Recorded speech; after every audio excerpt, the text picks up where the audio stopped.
नमस्कार दोस्तों। जैसा कि आपको थंबनेल में साफ साफ दिख रहा है कि डोनाल्ड ट्रंप ने एक नया ऐलान कर दिया है और वो नया ऐलान या नया प्रोक्लेमेशन या अनाउंसमेंट क्या है, वो ये है कि H1B वीजा जो कि प्रोफेशनल्स को अमेरिका में काम करने की इजाजत देता था, उस H1B वीजा की फीस बढ़ाकर कितनी कर दी गई है? 1 लाख अमेरिकी डॉलर, यानी कि अगर इंडियन करेंसी में देखी जाए तो 88 लाख रुपए। ओके, तो इससे क्या फर्क पड़ने वाला है पर्टिकुलरली इंडिया पर, और क्या इससे यूएस इकोनॉमी में कुछ बूम आने वाला है, या डोनाल्ड ट्रंप का ये निर्णय कितना अच्छा है क्या नहीं है, आज इसी के बारे में थोड़ा सा एक ब्रीफ डिस्कशन करते हैं। तो देखिए भाई, जहां तक इस H1B वीजा की खासियत है, तो अगर आप लोगों को ज्ञात नहीं है तो बता देता हूं कि इस H1B वीजा के रिसिपेंट में से लगभग 71% भारतीय है।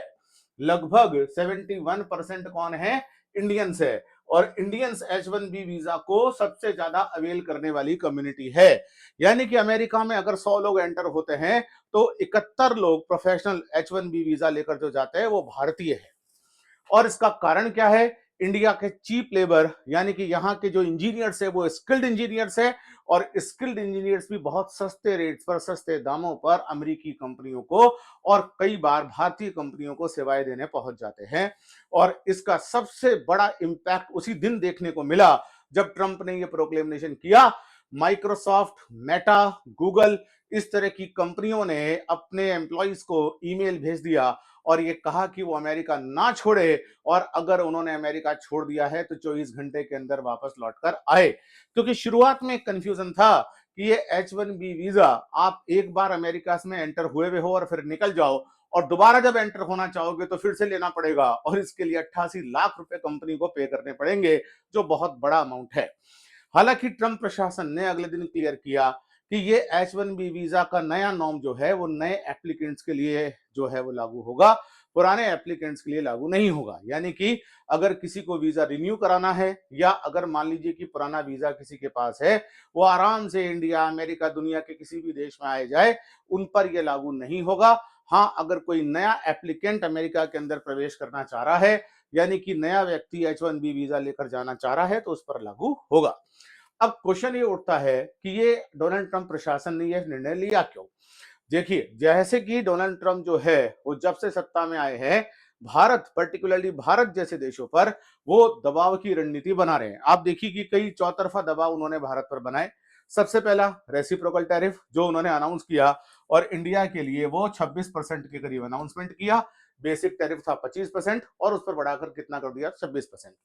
फिर उन्होंने दबाव बनाया कि इंडिया अगर रशिया से तेल खरीदता है, कच्चा तेल खरीदता है, तो एडिशनल 25%, यानी कि कुल सेकेंडरी टैरिफ 25% और अगर मिला दिया जाए, 25 से बढ़ाकर 25 और, तो वो 50% टैरिफ लगेगा और इंडियन कंपनियों को 50% टैरिफ देना पड़ेगा अमेरिका में अपना माल ले जाने के लिए, जो बहुत बड़ा है। और अभी तक भारत और अमेरिका के बीच में कोई ट्रेड डील नहीं हुई है, यानी कि अभी भी यही टैरिफ एग्जिस्ट करता है। तो दूसरा दबाव उन्होंने ये बनाया। हाल ही में उन्होंने तीसरा दबाव ये बनाया कि जो चाबहार पोर्ट है, जो कि ईरान में है, चाबहार बंदरगाह, जिसका विकास, उसका एक टर्मिनल का डेवलपमेंट इंडिया कर रहा था, और उससे उम्मीद थी कि इंडिया ईरान के रास्ते सीधे मध्य एशिया जा सकता है, अफगानिस्तान जा सकता है, पाकिस्तान को बाईपास करके। लेकिन ट्रंप प्रशासन ने इस पोर्ट से होने वाले व्यापार पर भी बैन लगा दिया, जिसका सीधा सीधा डायरेक्शन इंडिया है। और चौथा अनाउंसमेंट उनका है H1B वीजा की फीस बढ़ा देना। इसको अगर आप नए एप्लीकेंट हो तो इसकी फीस बढ़ाई गई है, और वो बढ़ाकर कितनी कर दी गई है? इंडियन करेंसी में 88 लाख। तो अगर हम ध्यान से देखें तो इंडियन प्रोफेशनल्स को लॉस होने वाला है। इंडिया की जीडीपी में लगभग 55% कॉन्ट्रीब्यूशन, ओके, लगभग कितना? 55% कॉन्ट्रीब्यूशन सर्विस सेक्टर का है। और ये सर्विस सेक्टर का कॉन्ट्रीब्यूशन वो प्रोफेशनल्स लेकर आते हैं जो आईटी सेक्टर से रिलेटेड है। और आईटी सेक्टर के ये प्रोफेशनल्स ज्यादातर वहां काम कर रहे हैं जो कि अमेरिकी कंपनियां हैं, या इंडियन कंपनियां उनको अमेरिका में काम करने के लिए भेजती है अमेरिकी क्लाइंट के लिए। तो अगर हम एक डेटा निकाले तो जानकर आपको आश्चर्य होगा कि अगर 10 शुरू की टॉप 10 कंपनियों के अगर हम नाम ले, तो उन 10 कंपनियों में से आपको भारतीय कंपनियां तो दो ही दिखाई देती है। 8 कंपनी अमेरिकन कंपनीज है जिन्होंने इंडियन प्रोफेशनल्स को अमेरिका बुलाया है और वहां काम करवा रही है।